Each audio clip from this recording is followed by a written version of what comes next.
ମାଛ ଭଜା ତ ଆପଣମାନେ ଅନେକ ଥର ବନେଇ ଖାଇଥିବେ, କିନ୍ତୁ ମୋର ଏଇ ନୂଆ ଶୈଳୀରେ ଥରେ ମାଛ ଭଜା ବନେଇକି ଦେଖନ୍ତୁ। ଦେଖିବେ ସବୁବେଳେ ବନେଇ ଖାଇବେ, ଏତେ ଟେଷ୍ଟି ଲାଗିବ। ତ ଚାଲନ୍ତୁ ଲେଟ୍ ନ କରି ରେସିପି ପ୍ରସ୍ତୁତ କରିବା।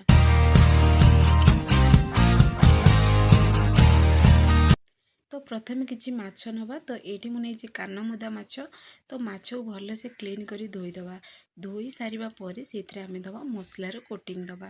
ତ ଦେଖିବେ ଏଇ ମାଛ ଭଜାଟି ମାନେ ଘରେ ଯଦି ଥରେ ବନାଉଛନ୍ତି ନା, ବାରମ୍ବାର ବନେଇବେ, ଏତେ ସ୍ୱାଦିଷ୍ଟ ଲାଗିବ।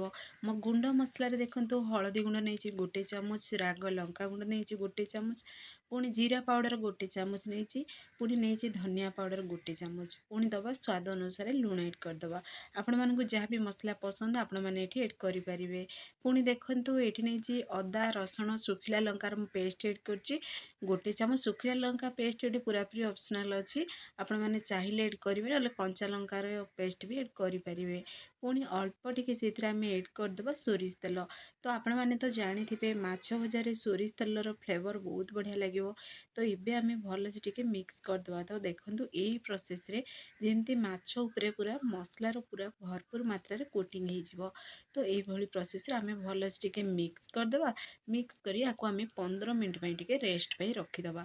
ତ ଦେଖନ୍ତୁ କେତେ ସୁନ୍ଦର ପୁରା ମସଲାର କୋଟିଂ ବି ହେଇସାରିଲାଣି। ତ ଏଇ ପ୍ରୋସେସ୍ରେ କୋଟିଂ କରିଦେବେ, ଆକୁ ଆମେ ସାଇଡ଼୍ରେ ଏବେ ରଖିଦେବା 15 ମିନିଟ୍ ପାଇଁ। ସେତିକି ଭିତରେ ଦେଖନ୍ତୁ ଏଠି ଗୋଟେ ମୁଁ ପ୍ଲେଟ୍ରେ ଅଳ୍ପ ଟିକେ କର୍ଣ୍ଣଫ୍ଲୋର୍ ନେଇଛି। କର୍ଣ୍ଣଫ୍ଲୋରରେ ଅଳ୍ପ ଟିକେ ସେଥିରେ ହଳଦୀ ଗୁଣ୍ଡ, ପୁଣି ଲଙ୍କା ଗୁଣ୍ଡ, ପୁଣି ଗରମ ମସଲା, ପୁଣି ଦେଇଛି ସ୍ୱାଦ ଅନୁସାରେ ଲୁଣକୁ ଏଡ଼୍ କରିଛି। ଯେତିକି କର୍ଣ୍ଣଫ୍ଲୋର୍ ନେଇଥିବେ ସେ ଅନୁସାରେ ଲୁଣ ଏଡ଼୍ କରିବେ। ତ ଏବେ ଆମେ ହାତ ସାହାଯ୍ୟରେ ଭଲସେ ଟିକେ ଆକୁ ମିକ୍ସ କରିଦେବା। ତ ଦେଖନ୍ତୁ ଏଇ ପ୍ରୋସେସ୍ରେ ଟିକେ ମିକ୍ସ କରିଦେବେ। ତ ମାଛ ଉପରେ ଦେଖିବେ କର୍ଣ୍ଣଫ୍ଲୋର୍ର କୋଟିଂ ଦେବେ ନା, ବହୁତ ବଢ଼ିଆ ଲାଗିବ। ତ ଆପଣମାନେ ଚାହିଁଲେ ସୁଜିର ବି କୋଟିଂ ଦେଇପାରିବେ ସେମ୍ ପ୍ରୋସେସ୍ରେ, ଯେମିତି ମୁଁ ଏଠି କର୍ଣ୍ଣଫ୍ଲୋର୍କୁ ଗୋଳିଲି ସେଇଭଳି ହିଁ ପ୍ରୋସେସ୍ରେ ସୁଜି ବି ଗୋଳିକିରି ବନେଇ ପାରିବେ।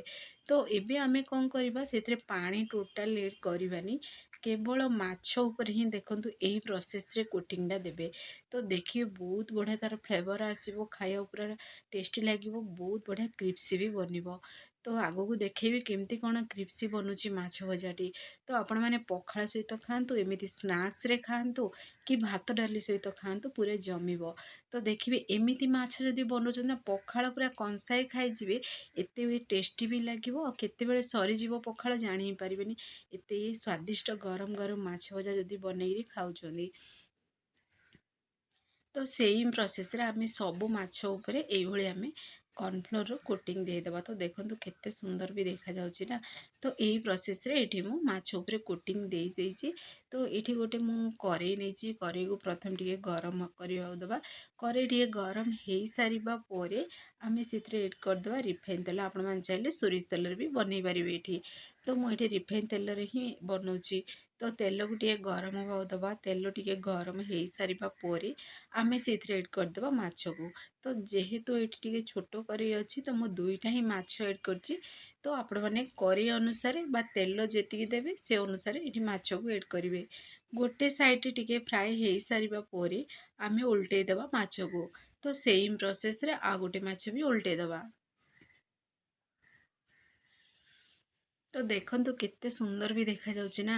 ତ ଏଇଭଳି ଯଦି କ୍ରିସ୍ପି ମାଛ ଭଜା ବନେଇବେ, ଦେଖିବେ ପିଲାମାନେ ଯଦି ମାଛ ଖାଇବାକୁ ପସନ୍ଦ କରନ୍ତିନି ନା, ସେଇମାନଙ୍କୁ ଏଇଭଳି ପ୍ରୋସେସ୍ରେ ମାଛ ଭାଜିକି ଦିଅନ୍ତୁ, ଦେଖିବେ ସେମାନେ ବି ଖାଇବାକୁ ପସନ୍ଦ କରିବେ। ବହୁତ ୟୁନିକ୍ ରେସିପିଟିଏ। ତ ଦେଖନ୍ତୁ ବନେଇକି ପୁରା ରେଡ଼ି ହେଇସାରିଲାଣି, ପୁରାପୁରି କ୍ରିସ୍ପି ବନିଛି, ବହୁତ ହି ୟୁନିକ୍ ଷ୍ଟାଇଲ୍ରେ ବନେଇ ରେଡ଼ି ହେଇଛି। ତ ଏବେ ଚାଲନ୍ତୁ ଗୋଟେ ଆମେ ପ୍ଲେଟ୍କୁ ଆକୁ ଆମେ ବାହାର କରିଦେବା ମାଛ ଭଜାକୁ। ସେଇ ପ୍ରୋସେସ୍ରେ ନା ଆମେ ସବୁ ମାଛକୁ ଭାଜିକିରି ବି ରେଡ଼ି କରିଦେବା। ତ ଚାଲନ୍ତୁ ଆଉ ଗୋଟେ ଷ୍ଟେପ୍ ବି ଆପଣମାନଙ୍କୁ ମୁଁ ଦେଖାଇ ଦେଉଛି ମାଛକୁ ଭାଜିକିରି। ତ ଦେଖନ୍ତୁ କ୍ୟାମେରା ସାମ୍ନାରୁ ଦେଖାଉଛି କେତେ ସୁନ୍ଦର ଦେଖାଯାଉଛି। ତ ଆଉ ଅଛି 3ଟି ମାଛ, ପୁଣି ଥରେ ଆମେ ଆଉ 2ଟି ମାଛକୁ ଏଡ଼୍ କରିଦେବା। ସେମ୍ ପ୍ରୋସେସ୍ରେ ମାଛକୁ ଗୋଟେ ସାଇଡ଼୍ ଆମେ ଟିକେ ଫ୍ରାଏ ହେବାକୁ ଦେବା। ତ ମାଛ ଗୋଟେ ସାଇଡ଼୍ ଫ୍ରାଏ ହେଇସାରିବା ପରେ ପୁଣି ଥରେ ଆମେ ଓଲଟେଇ ଦେବା। ତ ଏବେ ଚାଲନ୍ତୁ ପୁଣି ଥରେ ମାଛକୁ ଟିକେ ଓଲଟେଇ ଦେବା। ତ ଦେଖନ୍ତୁ ପୁଣି ଥରେ ଆଉ ଗୋଟେ ଷ୍ଟେପ୍ ବି ଆମର ପରଫେକ୍ଟଲି ପୁରା ସିଝି ବି ଗଲାଣି। ତ ମାଛ ଭଜାଟି ପରଫେକ୍ଟଲି ପୁରା ରେଡ଼ି ହେଇସାରିଛି। ତ ଦେଖେଇ ଦେଉଛି ଦେଖନ୍ତୁ ପାଖରୁ। ତ ଏବେ ଚାଲନ୍ତୁ ପୁଣି ଥରେ ସେମ୍ ପ୍ରୋସେସ୍ରେ ଆମେ ପ୍ଲେଟ୍କୁ ବାହାର କରିକି ରଖିଦେବା। ତ ସବୁ ମାଛକୁ ଆମେ ସେମ୍ ପ୍ରୋସେସ୍ରେ ଭାଜିକିରି ଏବେ ରେଡ଼ି କରିଦେବା। ଗୋଟେ ପ୍ଲେଟ୍କୁ ଆମେ ବାହାର କରିଦେବା। ତ ଦେଖନ୍ତୁ ମାଛ ଭଜା ଉପରେ ବହୁତ ବଢ଼ିଆ ପୁରା କଲର୍ ବି ଆସିଛି।